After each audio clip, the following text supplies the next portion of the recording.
I just woke up from a dream, and after a little contemplation, I had an insight which led to an awakening from a second dream. So today I will share that insight. Will you stop eating them biscuits so loud, you crazy dog? Oh, can't zoom in on this mode apparently. So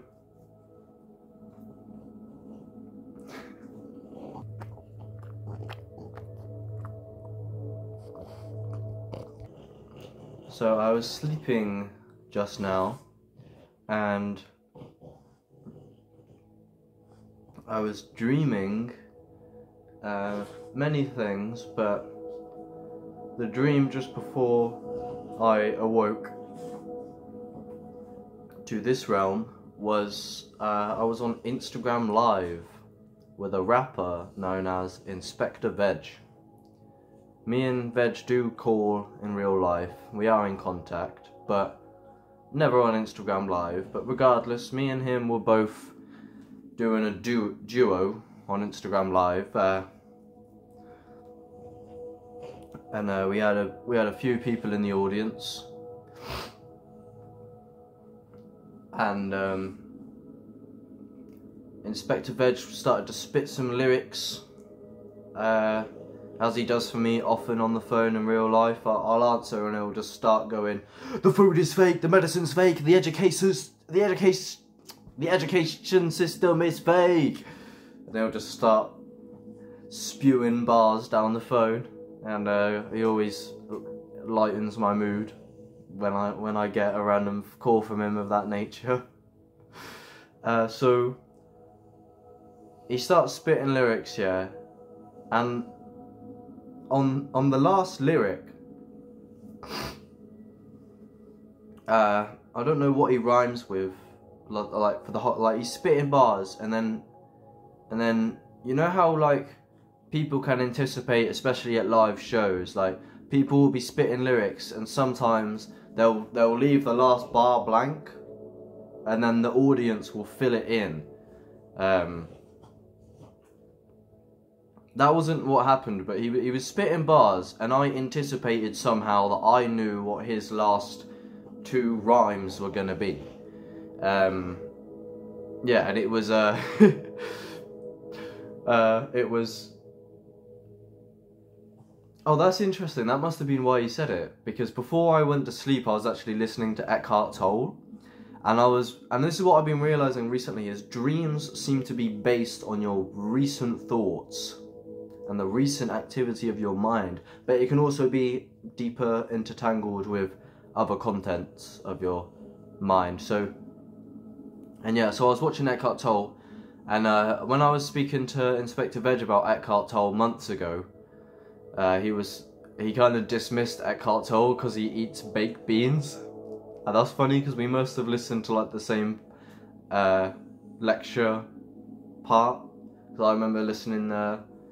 Yeah, and he said that Eckhart Tolle's lesson was like, when the mind activity stopped.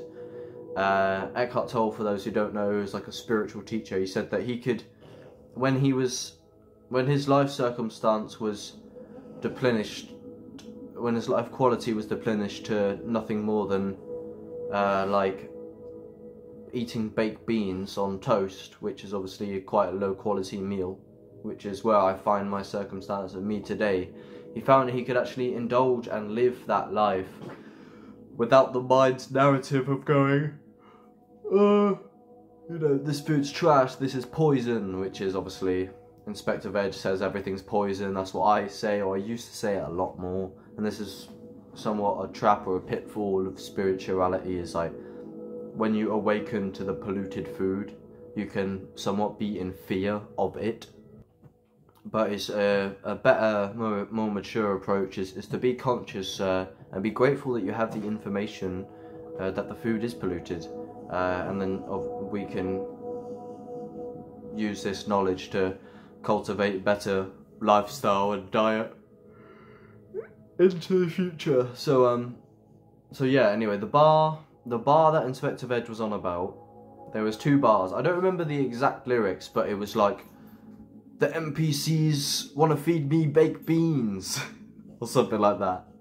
And so he was doing the bars, and then I was listening on the live, doing the live with him, and then I jumped in front of him like milliseconds before he said the exact same lyrics that he was about to say. But I couldn't have known, because Veg is his own sovereign entity. Also, we assume. So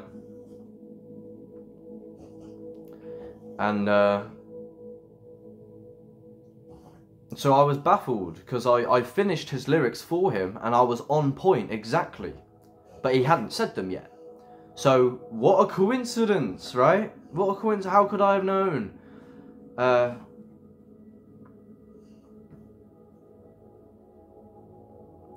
So this baffled me within this dream. And I was trying to tell everyone, I was like, you know what I mean, Luna? How could I have possibly known? How could I have known?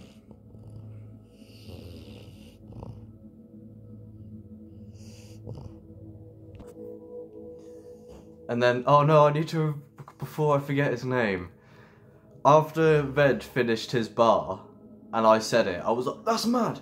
But then his friend on his end of the call that he was with, who wasn't a rapper, come on. And he's on the beat, and he was obviously not a rapper. And it was so funny how, like, the dream was actually, like, had, like, a funny energy to it. Because it was like a funny dream, loads of funny shit kept happening. And this guy come on, and he was like, yeah, yo, and he was on the beat, and he was like going, yo, it's Moto, Boto, or some shit, and like, I don't know, it was just, everyone was commenting like, who the fuck is this, who the fuck is Moto, Boto, bruv, get this guy off the beat, bruv. I don't know, it's just funny, because like, it's like how you would anticipate someone who can't rap jumping. Anyway, I'm making this way longer than it needs to be. So, yeah, I was baffled within this dream. How could I have known, right? Then it became clear how I could have known. Because I woke up. And when I woke up from the dream, I found myself in this reality. And I was reflecting on the dream, as I have loads of dreams very often, and I like to just try and reflect them and just like contemplate why. So that's what I did. And I was thinking, how could I have known? Or like, I was just reflecting on the dream, and basically it became very apparent that I knew what Inspector Veg's lyric was going to be, because Inspector Veg was me. Because it was all taking place within my mind. So, it goes deeper. I got another story that dovetails. So, you understand what I mean. Like, if you have a dream and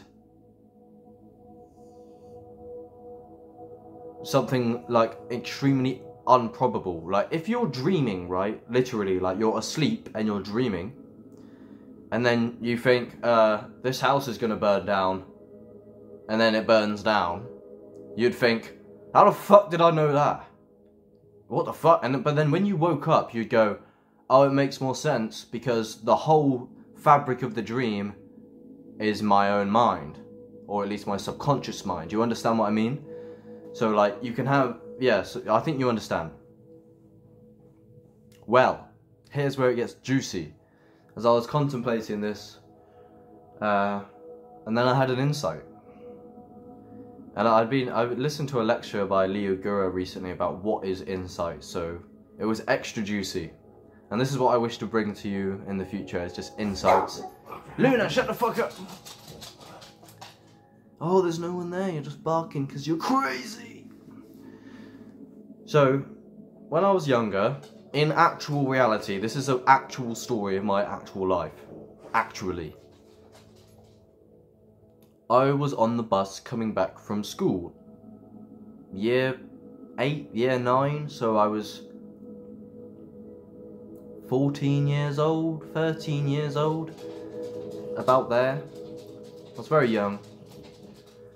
On the way back from school, it was only me and my sister on the bus, me and my stepsister, as we're the last stop. And we weren't talking. And me as a young boy sat on that bus, just chilling, looking out the window, whatever, thinking, daydreaming, as you do. I knew, or I had a very, very strong inkling, for no apparent reason, that my dog had died. Tyson, that I grew up with until that point. There you go, I just kind of spoiled it. I knew. I don't know why. I didn't say anything to my sister, my stepsister. I wanted to say something, but I thought it'd be very strange. I wish I did, because it would have confirmed that something's up maybe with me. I don't know how I do this. Maybe, and this is, I guess, the best definition for intuition that I have. And this has baffled me and puzzled me to this day. And maybe you can see where I'm leading with the whole conclusion of this. But it's a story I've repeated, and I'm like, I don't know what to say when I tell people it. I'm just like, I fucking knew. I don't know why. It was just, I knew. And I was sad, of course. But I didn't say anything. Like, and I don't know if I knew, but there was a very strong, like, maybe I could have second guessed it, but it was just like a shameful, like, thought. I was like, oh, yeah, probably. So we got off the bus. I kind of wanted to say something, but I didn't say anything because I didn't want to, like, I was just insecure about how I would have been perceived as a weirdo. But we walk, me and my sister, to the house, and my father and my stepmom are waiting out the front for us too. And my sister goes in the front, and my dad tells me to come around the back. And I'm already thinking. And he sits me down and he goes, I've got something to tell you. Something really horrible happened today. And they didn't even need to fucking tell me, and I already received the news. I knew, and I fucking broke down crying. I'm sure they told me eventually. I'm pretty fucking confident no one actually said to me before. I already knew. It was very strange. They told me, like, they began to tell me that something had happened, and like, just because of the inkling, it just synced up, and I was like, yeah, I know already. But regardless if they told me there and then or not, before I started crying or not, I knew before, for some fucking reason, unless it was a coincidence, just like me finishing Inspector Veg's lyrics within that dream. But guess what? It became so clear that coincidence only seemed like coincidence within the dream. After I had woken up.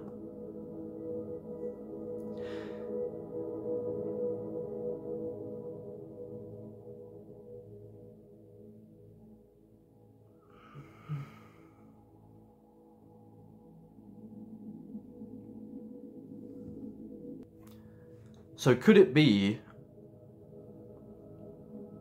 the origin of paranormal phenomena such as this? And Connor Murphy has a video just like this, so potentially this insight is not 100% mine. Then again, is solipsism the case? The definition of that is that all is a figment of your imagination. Where your true... Look. Solipsism is basically the fact, I'm not saying it is 100% the case, but I'm just saying you cannot verify that any other entity actually holds their own consciousness, can you? That it sure seems like it. It's an assumption. It's an assumption, but How do you know? Because you can't verify that they actually have any experience, can you? Because all you have is your own.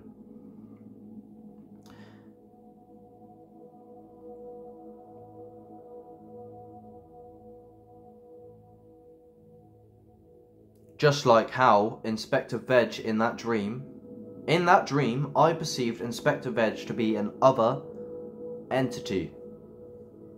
But he turned out to be a figment of my own mind.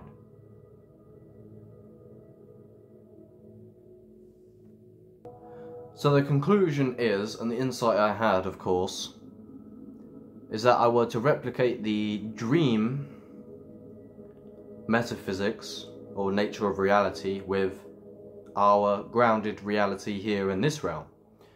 So, obviously, the coincidence and the syncing up of me, how could I have predicted Inspector Vedge's lyrics like that within the dream? Well, obviously it was clear because the whole landscape was my own mind. Well, how can we be sure that that's not the case in this realm? And is this the origin of synchronicities?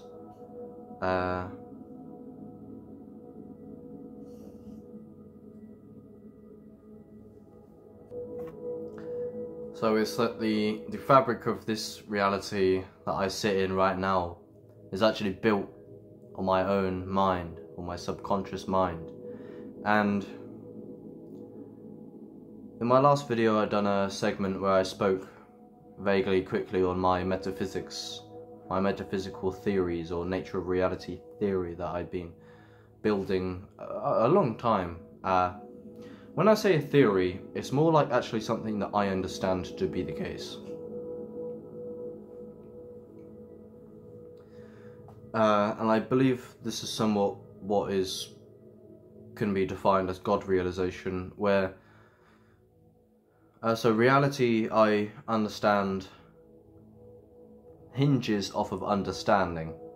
I learned this from Leo Gura, and it's one of the main things that he ever said that really stuck with me. That it's not simply about shutting off the mind to receive truth, but there's actually truth in understanding.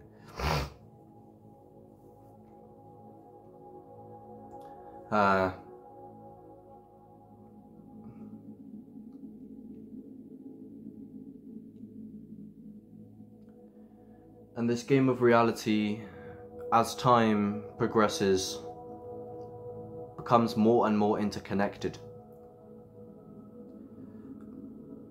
Deeper and deeper interwoven understanding with insights here and there seem to create a holistic understanding of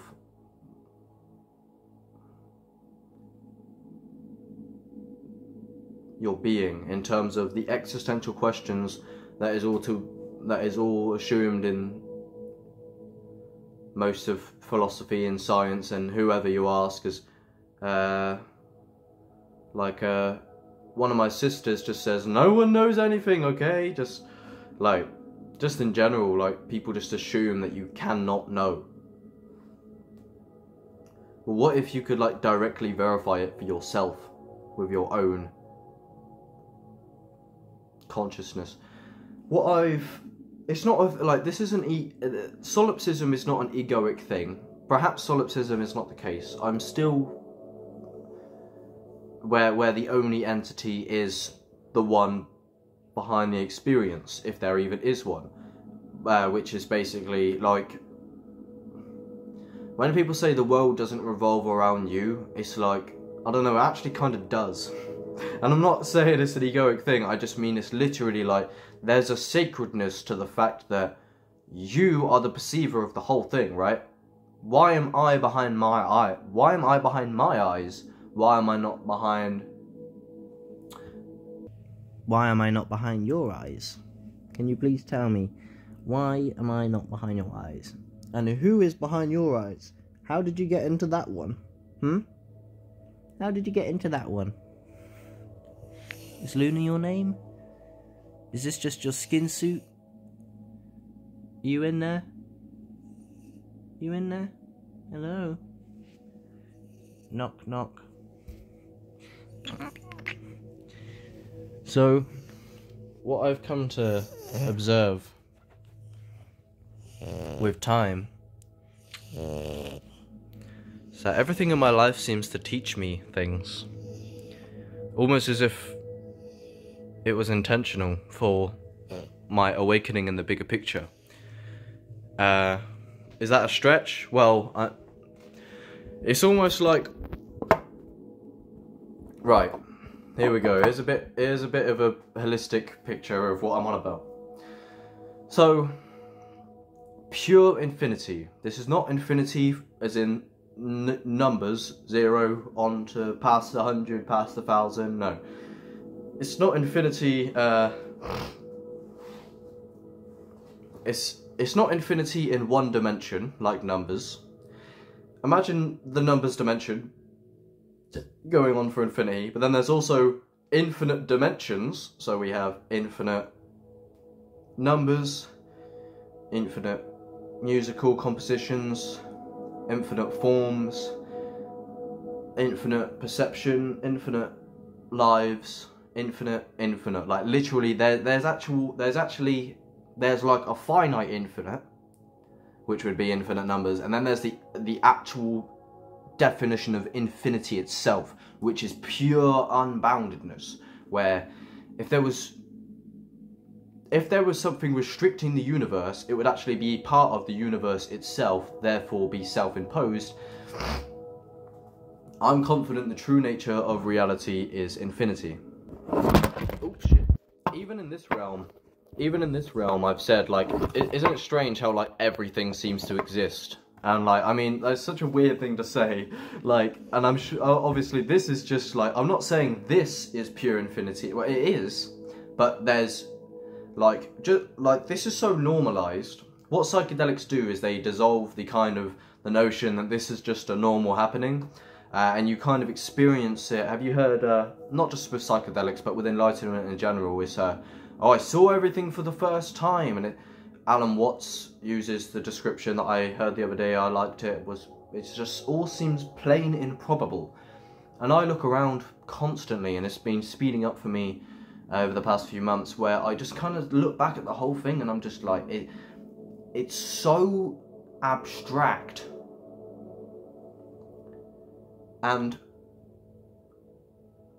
with this is beauty. It's so complex. A definition I wrote for beauty while I was journaling not long ago is like crisp complexity. I think that was it.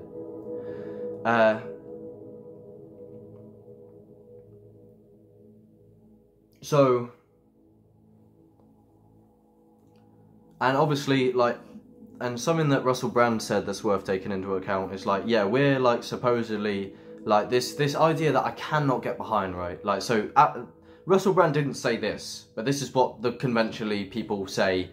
The idea, yeah, that like everyone thinks that we're just some bacteria on a rock hurling through space, and we can probably get an asteroid crashing to us in a minute, and our consciousness just comes out of this meat sack, and we're all just on a rock, and it's like... And people don't understand that philosophy is not just ideas. Like, they can actually change the fundamental way that you perceive and understand the world, and this changes your behaviour, and can change fears, and pursuits, and the meaning of life. Like, when you actually do real philosophy, you actually embody it, and it actually changes your day-to-day. It's not just armchair philosophy, it's just an idea.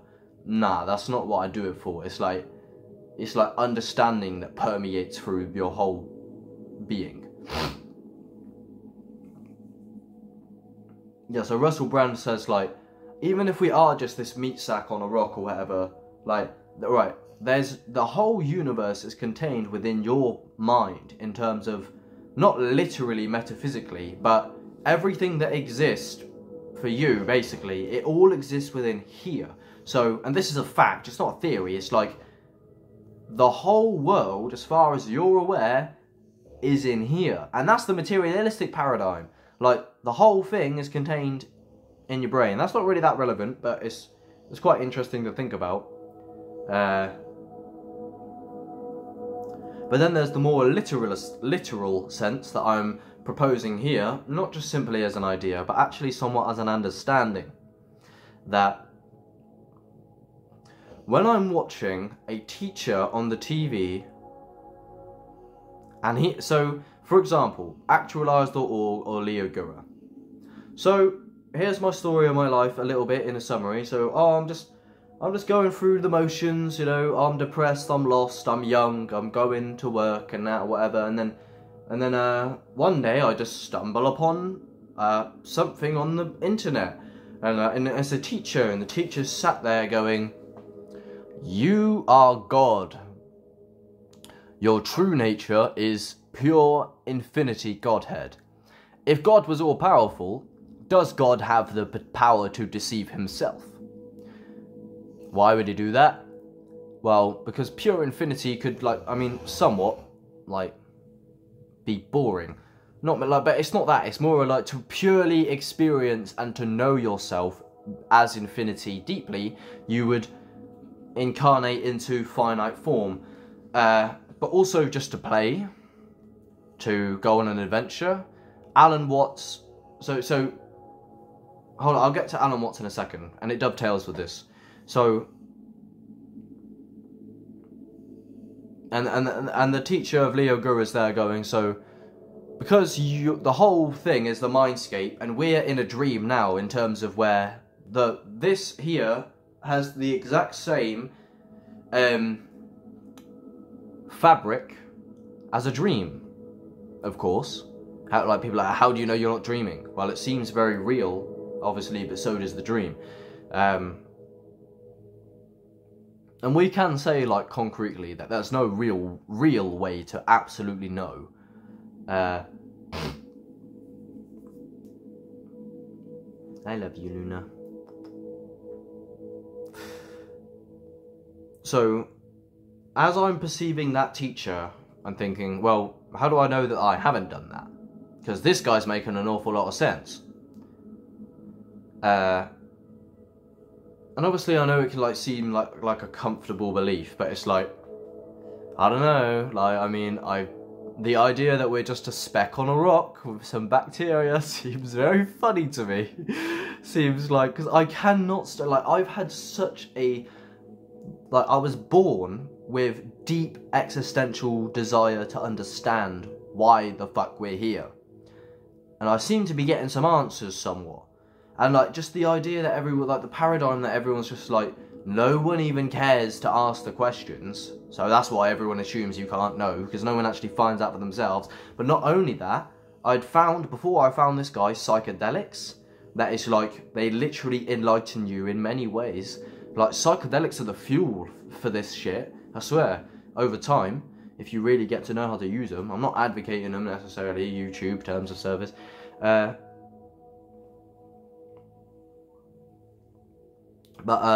So Alan Watts, this is the best example. So, I believe that I'm Baron, this finite being, and I believe this story in my mind about all my life, and I believe that I am a human being. This is no longer a belief of mine. I'll get into that. But so, so I'm in this matrix, and and then I just so happen to stumble upon a breadcrumb that I left for myself through self-deception as I am God. Metaphysical self-deception, that is. And then I have a philosopher called Alan Watts. And he says, what would you do if you could dream any dream you wanted to dream? And I'm listening to this from me, and he goes, I'm sure at first you would have love affairs, banquets, I don't know what that is, and pursue all your pleasures and desires if you could dream any dream you wanted. And then surely you'd get bored of that over time. And then you would introduce some challenge to the dream next time you had a dream, because you've explored the full range of being a millionaire and having loads of sex and eating the most amazing food. So then you would introduce some challenge where you would save princesses princesses from fucking dragons and shit. And then, potentially when you got bored of that, you would dream to forget that you were dreaming. And then he says, how do you not know that it's what you're doing right now? And then I'm like, you're right. I don't know that's not what I'm doing right now. And then I have the insight about the dream that I just had. And then the weird paranormal fucking insight that I had when I was a kid. And then that seems to teach me something, or like it seems to be like an insight is actually something that happens. Like you're like you realize, and then it's like, aha, eureka. Maybe there could be false insights, but not only that, it's like everything that happens in my life, like you're a product of your environment, and you. Here's another one actually. And this is an insight I had just then as well. So a rapper called NF, he was like super depressed back in the day, and I used to love his music. I still love his music, but then I had a spiritual awakening, and I was thinking about NF, and I was like, I wonder if he will have a spiritual awakening, because I was in the same boat as him a lot. Like I related to him loads, so I actually predicted for multiple years, and you can find this way back on my YouTube channel, that I think that will happen to him. So as I'm going through my enlightenment progress, now my prediction came correct, and he's had an awakening. And it's like, when I see these music videos and this art that is so perfect, that seems to speak to my soul, it's almost like it's such a divine plan. Everything seems to be unfolding so divinely, like it's an adventure I could only dream for. And in like my highest consciousness moments, I seem to understand a lot more recently that it's all meant to be. Like a trust in the universe, and the reason I trust in the universe is because it seems absolutely insane to not trust in the universe. It's not that I believe it because it makes me comfortable. It's that the idea that this is just a fluke on a rock makes absolutely no sense, and I can't do that. It doesn't work for me.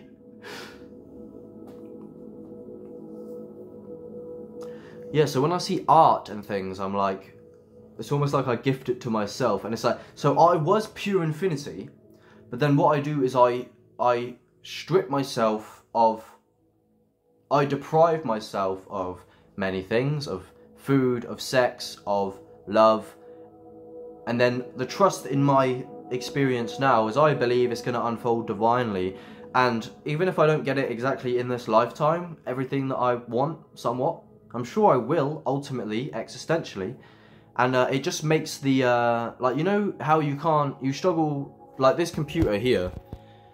I had to move here, and I had to plug it all in, so I wasn't active for ages. When I plugged it all in, I was like, how did I never see it for what it is? It's like, I posted something on my Instagram, it said, be grateful for what you have now that you wished you had previously when you didn't have. Like, when I lost my health, I just wished for what I have now. But now I have it now, I take it for granted. But it's like, that's why, as God, I would deprive myself of my true nature as infinity, so then I can relearn myself, and regain those things, and have gratitude for them. So yeah, I'm running out of storage now. So yeah, it's a God playing man. You believe that you're this ego, but really, your true essence is infinite consciousness, in terms of it never ends. If this can happen once, it can happen again. In a funny, intuitive way, he feels, as Alan Watts says. So your true identity is the awareness behind all form. And I'm confident that what I've just laid here is a metaphysical understanding of life. I have to go. The reason of this, I don't think there's any ultimate reason to get anywhere ultimately. Like, it's just like a game you play, like God plays hide and seek with itself. But I think love can be an answer. Anyway, I can't elaborate on that. I gotta go. I love you.